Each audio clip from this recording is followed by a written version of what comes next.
Levítico capítulo 14, versos 54 a 57, assim diz a palavra do Senhor. Esta é a lei de toda sorte de praga de lepra e de tinha, e da lepra das vestes, e das casas, e da inchação, e da pústula, e das manchas lustrosas, para ensinar quando qualquer coisa é limpa ou imunda. Esta é a lei da lepra. Vamos orar?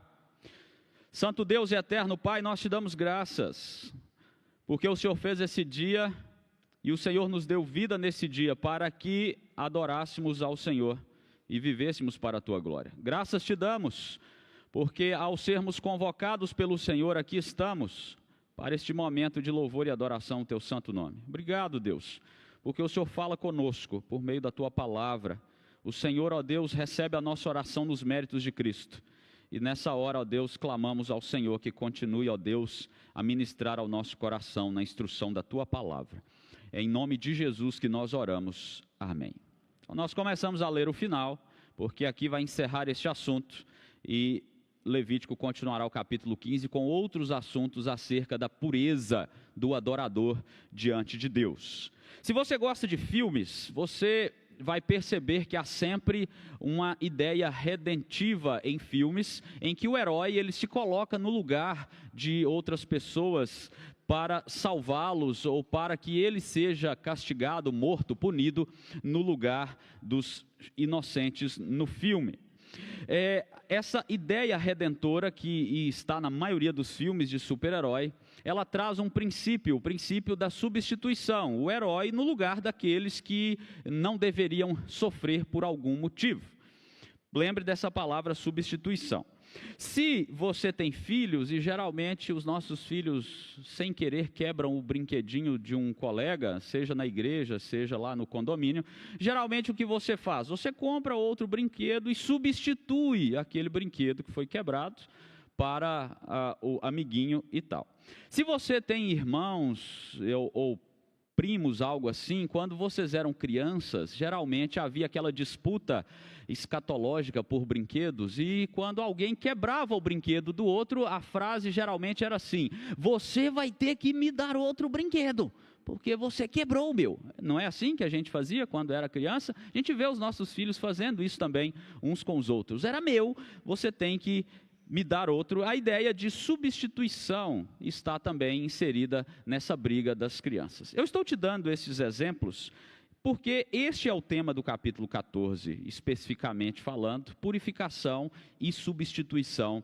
Você vai entender isso na nossa caminhada aqui. O capítulo 13 é essa continuação, porque o capítulo 14, né? Continuação do capítulo 13, porque no capítulo 13 Deus descreve, através de Moisés e de Arão, como que eles deveriam lidar com a praga da lepra, com qualquer doença de pele que havia no arraial, como que se deveria lidar com as vestes contaminadas pelo mofo. Só que aqui no capítulo 14, Deus vai mostrar como que trata isso, como que readmite o adorador no convívio do arraial de Israel depois que ele era curado. É disso que o capítulo 14 vai tratar. E por quê que é importante essa readmissão? E por que que essa readmissão, como nós vamos começar a ler daqui a pouco, tem a ver com algo que substitui o adorador? Porque Deus é santo e Ele não pode conviver com a impureza, com nada que é impuro. E mesmo que o adorador estivesse curado, algo tinha que substituí-lo, tinha que apontar para aquele que é o nosso substituto perfeito. Por quê? Porque o homem ele é pecador.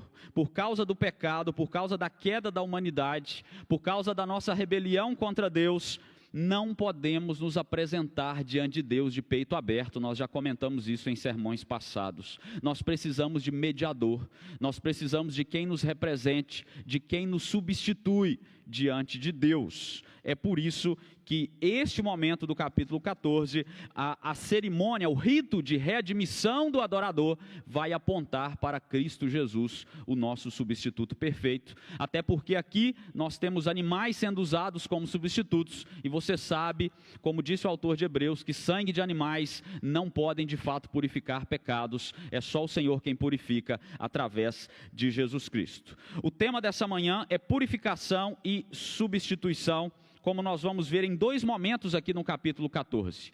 A readmissão do adorador curado e como que eles deveriam lidar com as casas que eles habitavam e que havia praga de lepra também, como que ela deveria ser purificada e restaurada para o uso deste adorador. Então vamos começar pensando no adorador, como que ele era readmitido ao convívio, capítulo 14, começando do verso 1.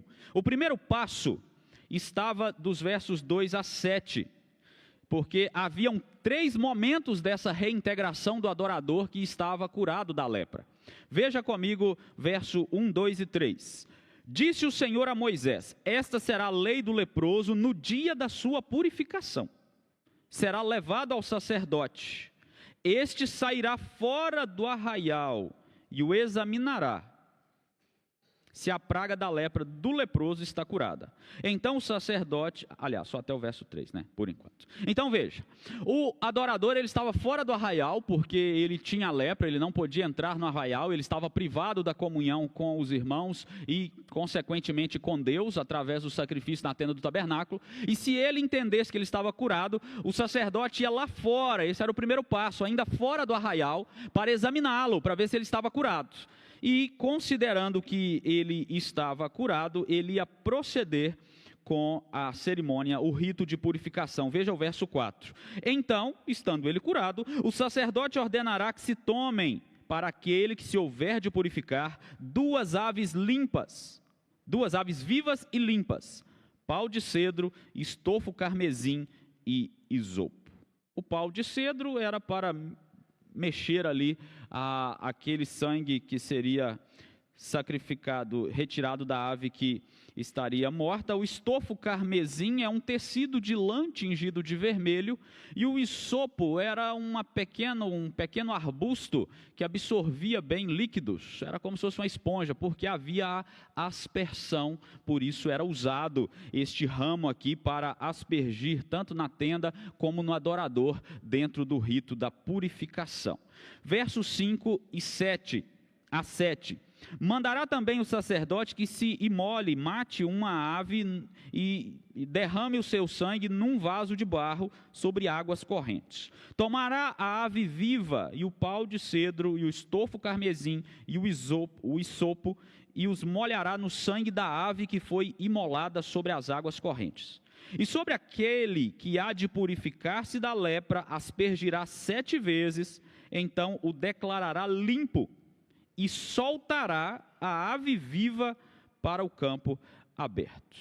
Então eu quero destacar algumas coisas aqui. Primeiro, a questão do aspergir 7 vezes. 7 era considerado o número da perfeição, o número da integridade. Então a ideia era que agora o adorador estava de fato purificado, estava limpo, estava inteiro para se apresentar diante de Deus em adoração. Ele estava apto novamente para adorar ao Senhor. É claro que ele continuava sendo pecador, mas ele confiava plenamente na restauração do Senhor, e ele fazia isso obedecendo aquilo que Deus ordenava. A semelhança de como é a nossa vida em Cristo. Nós não somos perfeitos, mas nós devemos buscar uma vida de obediência ao Senhor, uma vida de confiança plena no sacrifício do Senhor, e por causa do sacrifício de Jesus é que nós somos aceitos e somos declarados santos diante do Senhor. Então havia esse momento do adorador reconhecer e confiar que ele estava purificado por causa daquele rito que Deus mesmo havia ordenado. Agora eu quero que você perceba aí que soltará a ave viva para o campo aberto. Essa é a chave no tema da substituição. Uma ave é sacrificada, a outra é molhada no sangue dessa ave que foi sacrificada, e ela é solta para fora do arraial. O que isso significa? Que as 2 aves representam o adorador. A ave que foi morta representa a condição do adorador se ele não tivesse sido restaurado pela misericórdia de Deus. Ele seria morto. Aliás, ele era considerado um morto-vivo, como falamos no sermão passado, porque ele deveria viver fora do arraial, não poderia chegar na tenda do tabernáculo para oferecer sacrifícios a Deus, se a lepra não fosse restaurada. E a ave que foi viva, que foi lançada fora do arraial, representa a vida dele, né? O que aconteceria com ele ali fora do arraial, ele viveria ali, só que sem essa comunhão. Então, diante dessas representações, o adorador era readmitido a entrar no arraial. E essa ideia de duas aves que representam o adorador, ela está em Levítico 16 também, no dia da expiação. Tem 2 bodes, um é morto e o outro vai para fora do arraial. Todos os 2 representam o adorador. Um representa o adorador restaurado, ou o sacrifício que foi feito no lugar do adorador, e o outro representa a condição do adorador longe dos caminhos do Senhor. Então, para que isso... por que essa questão, né, por que deveria ser assim? Eu citei no início do sermão que as nossas motivações, às vezes, né, para ter algo restituído ou substituído, tem a ver com interesses próprios, tem a ver com quebrou o meu brinquedo, me devolve, tem a ver com o cinema aí do herói que salva todo mundo e se coloca no lugar. Deus não quer um substituto para pagar de herói, Deus não quer substituto porque nós quebramos um brinquedo dele, nem por motivações pessoais. A substituição tem a ver com o caráter santo de Deus. Deus é santo. E a sua grande misericórdia para conosco. Ele não pode conviver com o pecado, irmãos. Logo, o pecador tem que ficar separado da comunhão com ele. Mas Deus, ele não deixa que o pecador fique separado da sua comunhão para sempre. Ele mesmo provê um meio de restaurar este pecador. Mas essa restauração, ela envolve o perfeito no lugar do imperfeito. E ainda que o perfeito não tinha vindo na plenitude dos tempos, que é Jesus Cristo, Deus, neste momento aqui da caminhada do povo, vai providenciar mecanismos que apontavam, que tipificavam para o perfeito, que é Jesus. É por isso que a ave tinha que ser limpa, é por isso que o cordeiro tinha que ser sem defeito, é por isso que o adorador ele não podia ter nenhuma mancha na pele avermelhada, porque Deus, diante de Deus, tem que ser perfeito. E é claro que tudo isso está apontando para o perfeito que é Jesus Cristo. E é por isso que, mais uma vez repetimos, é por causa de Jesus que Deus nos aceita, que nós podemos adorar, que nós podemos ter comunhão com Ele.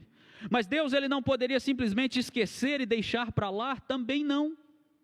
Porque Deus, ele é justo, o seu caráter e a sua palavra não podem se contradizer.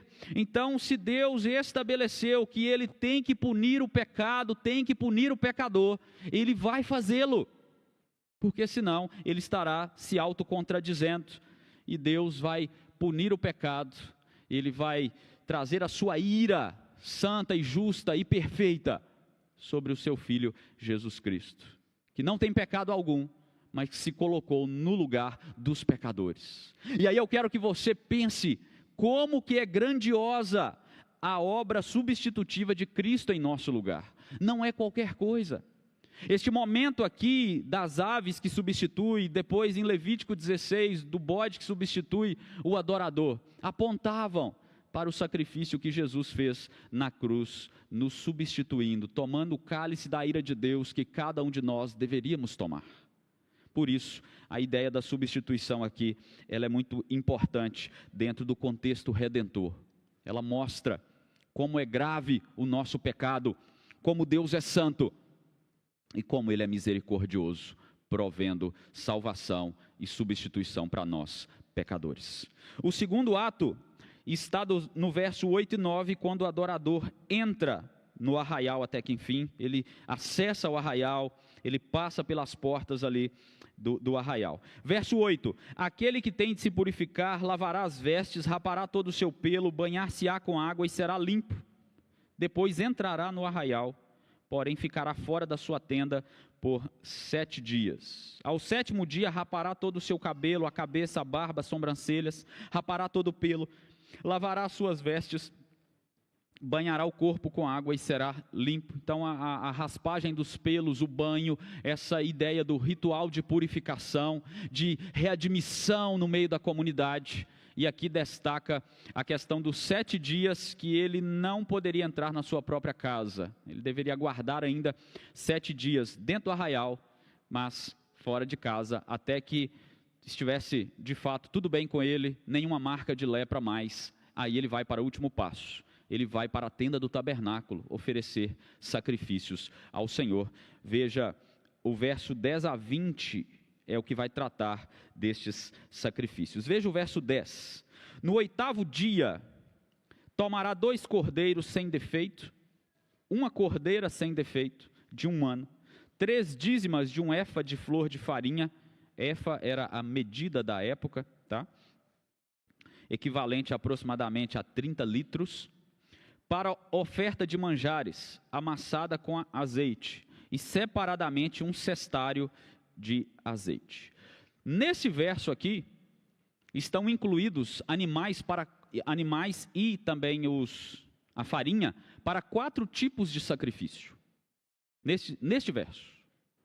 O sacrifício do holocausto, que está detalhado em Levítico capítulo 1, o sacrifício de manjares, que está no capítulo 2 de Levítico, a oferta de purificação, no capítulo 4, e a oferta de restituição, do capítulo 5.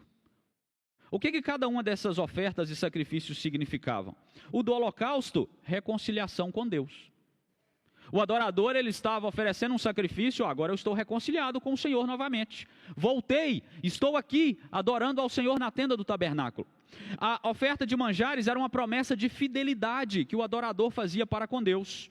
A oferta de purificação, o adorador estava purificado e o tabernáculo também purificado, porque o adorador não tinha mais nenhuma mancha. E a de restituição é a compensação pelo tempo que o adorador ficou sem ir na tenda do tabernáculo oferecer sacrifícios de louvor e adoração ao Senhor. Então, todos esses 4 sacrifícios que já estão descritos em capítulos anteriores, o adorador deveria fazer de uma vez só, para aquele momento de restauração, de readmissão dele à comunhão com Deus. Outra questão importante no verso 10 é o 8º dia. O 8º dia, ele era tão importante quanto o 7º dia no sistema de adoração aqui.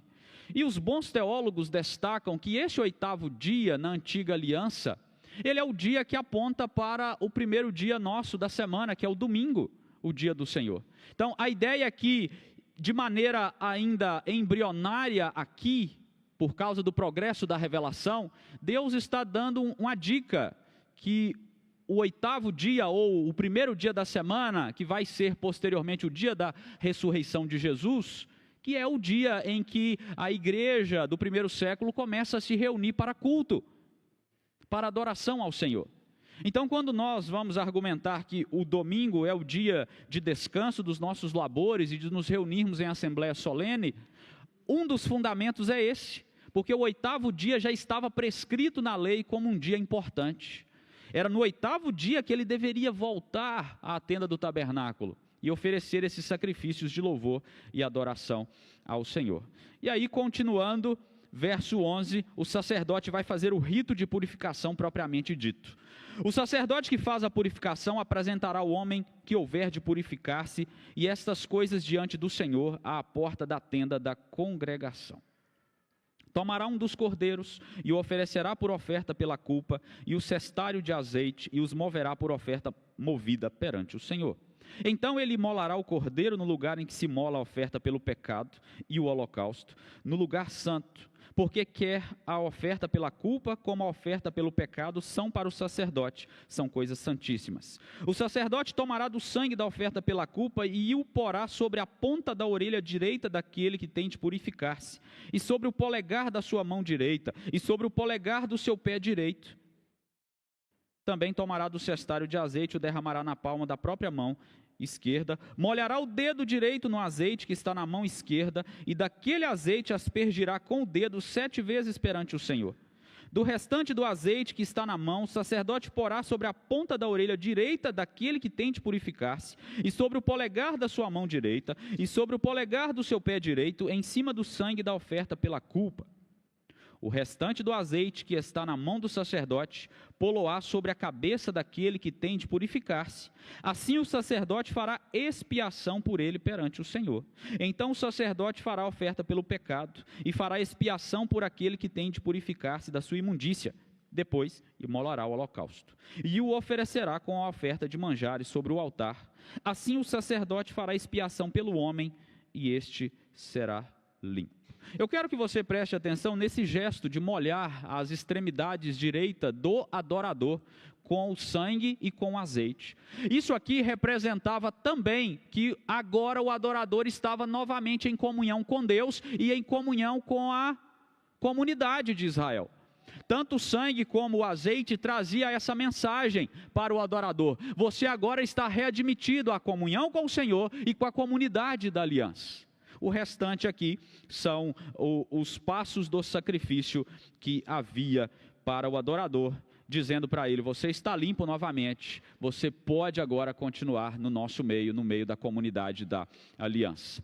Há no verso 19 a questão da expiação. O sacerdote fará expiação por ele perante o Senhor. Nós já falamos bastante disso na nossa caminhada, falaremos mais no capítulo 16. Por ora, nós devemos lembrar que este momento aqui é uma expiação cerimonial.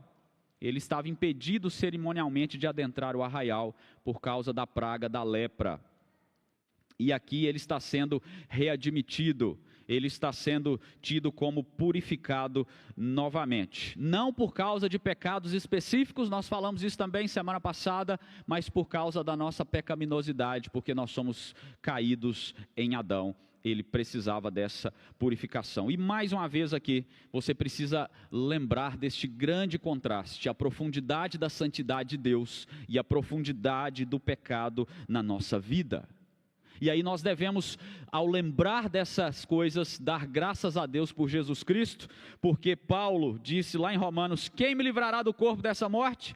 Ele mesmo responde: graças a Deus por Jesus Cristo, nosso Senhor, o nosso substituto perfeito. Deus é profundamente santo, nós somos profundamente pecadores, mas Cristo Jesus resolve o problema do nosso pecado, da nossa falta de comunhão com o Senhor, e nós somos declarados limpos, purificados pela misericordiosa obra de Jesus Cristo. Louvado seja Deus por isso.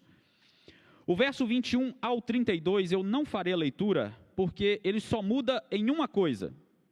Verso 21, se for pobre, as suas posses não lhe permitirem trazer tantos animais, tomará um cordeiro para oferta pela culpa, para fazer expiação por ele, e a dízima, 1/10 de um éfa de flor de farinha amassada com azeite, para oferta de manjares. 1 cestário de azeite, 2 rolas ou 2 pombinhos, segundo as suas posses, das quais será para oferta pelo pecado, e o outro para holocausto, e o restante é o mesmo rito que vai ser feito, que nós já lemos aqui.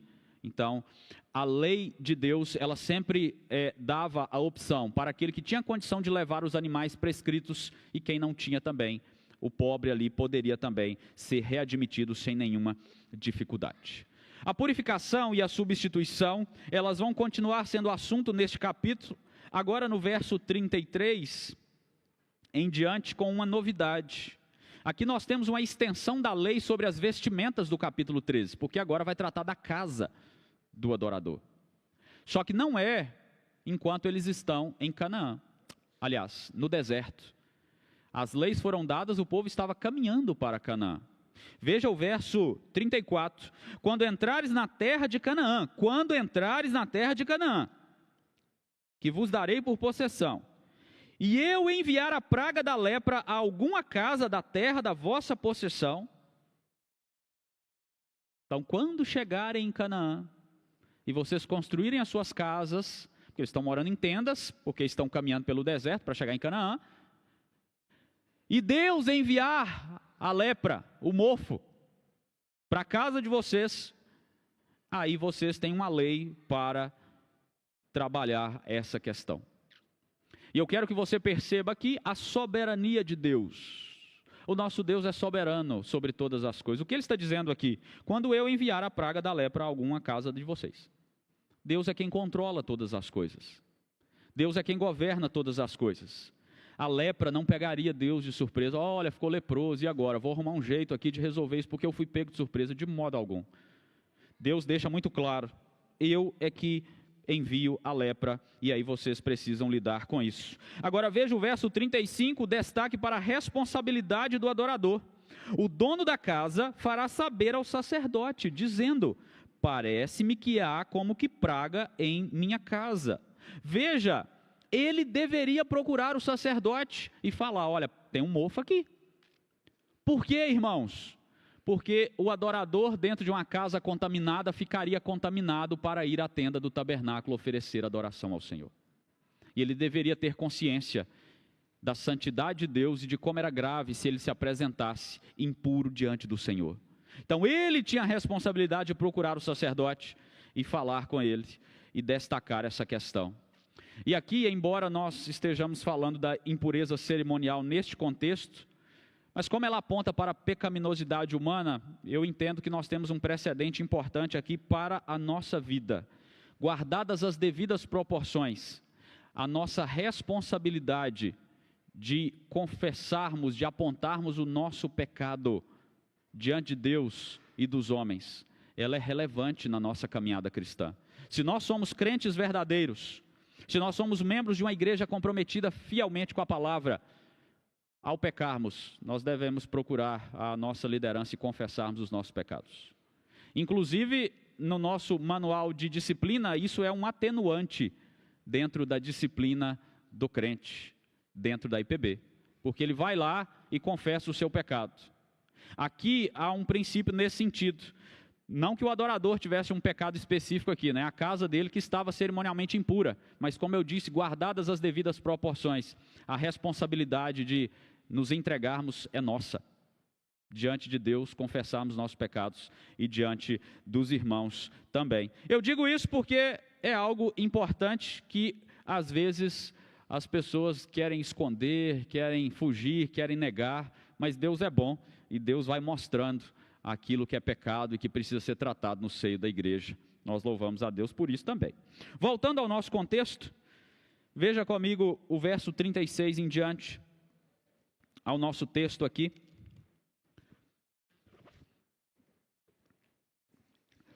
O sacerdote ordenará que despejem a casa antes que venham para examinar a praga, para que não seja contaminado tudo que está na casa. Depois virá o sacerdote para examinar. Então sai todo mundo da casa, porque se tiver mesmo com a lepra, vai ficar todo mundo contaminado. Examinará a praga, se nas paredes da casa há manchas esverdinhadas ou avermelhadas, e parecem mais fundas que a parede, então o sacerdote sairá da casa e 7 dias, como fazia com o adorador e com as roupas também, 7 dias de prazo para ver o desenvolvimento dessa doença, ou no caso aqui do mofo, né? Ao 7º dia voltará. Se vir que a praga se estendeu nas paredes, ele ordenará que arranquem as pedras em que estiver a praga e que se lancem fora da cidade, num lugar imundo. Fará raspar toda a casa, o pó também vai ser lançado fora. Depois tomarão outras pedras e as porão no lugar das primeiras. Tomar-se-á outra argamassa e se rebocará a casa. Então, como eu disse domingo passado, o pessoal não era tão primitivo assim como a gente imagina, não. Né? Tinha ali uma casa construída, rebocada, com o cimento, com as pedras. Mas se a lepra pegasse parte, a solução, a princípio, era dessa maneira. Tira a pedra, raspa todo o reboco, faz tudo de novo para ver se resolve o problema. Agora, se a praga, verso 43, tornar a brotar, depois de arrancadas as pedras, raspada a casa e de novo rebocada, então o sacerdote entrará e examinará. Se a praga se estiver estendida na casa, há nela lepra maligna, está imunda, ou seja, tirou a pedra, raspou, rebocou de novo e continua aparecendo mofo. Então, o que vai fazer? Derruba a casa. A pedra, a madeira, todo o reboco, tudo que tem na casa vai jogar no lugar imundo fora do arraial. Aquele que entrar na casa enquanto ela está fechada vai ser imundo até a tarde. Também o que se deitar na casa lavará suas vestes, e quem nela comer lavará suas vestes. Porém, tornando o sacerdote a entrar e examinando se a praga na casa não estiver estendida depois que a casa foi rebocada, o sacerdote a declarará limpa, porque a praga está curada. Então, esse era o caminho em relação à casa. O adorador ficava naquela expectativa de se teria, de fato, que derribar a sua casa ou não. O verso 49 até o 53 vai trazer a questão do procedimento para a purificação e substituição dessa casa. preste atenção, tem uma diferença aí neste caminho. Para purificar a casa, tomará 2 aves, o pau de cedro, o estofo carmesim e o isopo. E molará uma ave num vaso de barro sobre as águas correntes, tomará o pau de cedro, o isopo, o estofo carmesim e a ave viva, e os molhará no sangue da ave imolada e nas águas correntes, e aspergirá a casa 7 vezes. A mesma coisa que foi feita para o adorador. Assim purificará aquela casa com o sangue da ave, com as águas correntes, e com a ave viva, e com o pau de cedro, o isopo, e com o estofo carmesim. Então soltará a ave viva para fora da cidade, para campo aberto, assim fará expiação pela casa, e será limpa. Tem uma pergunta e uma diferença aqui. Por que a casa precisava ser expiada e ter animais substituindo se ela não era um ser vivo? A casa precisava ser expiada da mesma maneira do adorador por causa do adorador. Era ele que morava lá. Se a casa estava com mofo, o adorador estava contaminado. E ele não podia adorar ao Senhor. É por isso que a casa também tinha que ser cerimonialmente purificada. É por isso. Tá? É porque diante de Deus também tudo tem que ser santo. Lembra que os objetos que eram usados no tabernáculo tinham que ser santos, separados para adoração. A casa que o adorador morava tinha que ser santa. A roupa que ele usava tinha que ser santa. A sandália tinha que ser santa, porque Deus é santo, tudo tem que ser santo. Por isso que ela também tinha que ser purificada quando estava com mofo. Agora, tem uma diferença importante aí. Ele não ia no templo oferecer sacrifícios de holocausto, de restituição, de purificação, de adoração pela casa. Porque a casa não estava em aliança com Deus. A casa não adorava a Deus. A casa não tinha comunhão com Deus. Ela era apenas a habitação do adorador, embora a sua pureza também fosse importante. Assim como animais também não tinham ali no catálogo oferecer sacrifícios por animais. Animais era só para morrer no sacrifício, porque eles também não adoram a Deus. Eles também não estão em aliança com Deus. Somente aqueles que foram criados à imagem e semelhança do Senhor estão nessa comunhão com Deus. É por isso que a casa tinha essa diferença. O adorador não levava animais para sacrificar pela sua casa que foi restaurada. E eu quero concluir lembrando aos irmãos, primeiro, algo que talvez você tenha captado. Se não captou, leia devagar depois o texto. Você vai ver que havia um processo aqui. Um processo às vezes demorado para saber se estava puro ou não. Um processo longo. E aqui nós temos uma aplicação para a caminhada do povo de Deus com o Senhor. Especialmente pensando na questão da restauração, de disciplina, de pecados que precisam ser tratados. Às vezes o processo ele é longo mesmo, às vezes não, naturalmente ele já tem o seu tempo de as coisas acontecerem, o seu passo a passo, como aqui. Por que isso, irmãos? Porque Deus ele é santo e nós não podemos atropelar os processos diante de Deus. Então eu vejo aqui algo nesse sentido também. Sempre há um processo para restaurar o adorador que está impuro, ou que está ali vivendo com algo que representa o pecado, no caso da lepra, representava o pecado. E assim também é com o adorador nos dias de hoje, quando ele precisa passar por uma disciplina. Tem um processo, e esse processo naturalmente vai acontecer. Pode ser mais longo, pode ser menos, depende de vários fatores na caminhada. Um segundo entendimento aqui, que nós precisamos pensar para a nossa vida, é a questão da substituição, ou mais propriamente dito, a expiação substitutiva de Cristo. Este é um tema importante. Porque, irmãos, Jesus não veio para morrer naquela cruz para ser um exemplo, um simples exemplo de amor e de bondade. Olha só, aprendam comigo como eu sou sacrificial. O que Jesus fez naquela cruz foi entrar em uma relação única com o Pai, de compromisso, de aliança, de morrer no lugar, de substituir pecadores que receberiam a justa e santa ira de Deus. Jesus não foi um simples exemplo bonzinho que morreu pelos seus amigos, discípulos ali. Ele morreu naquela cruz, ele derramou seu sangue naquela cruz para beber o cálice da ira de Deus que eu e você beberíamos.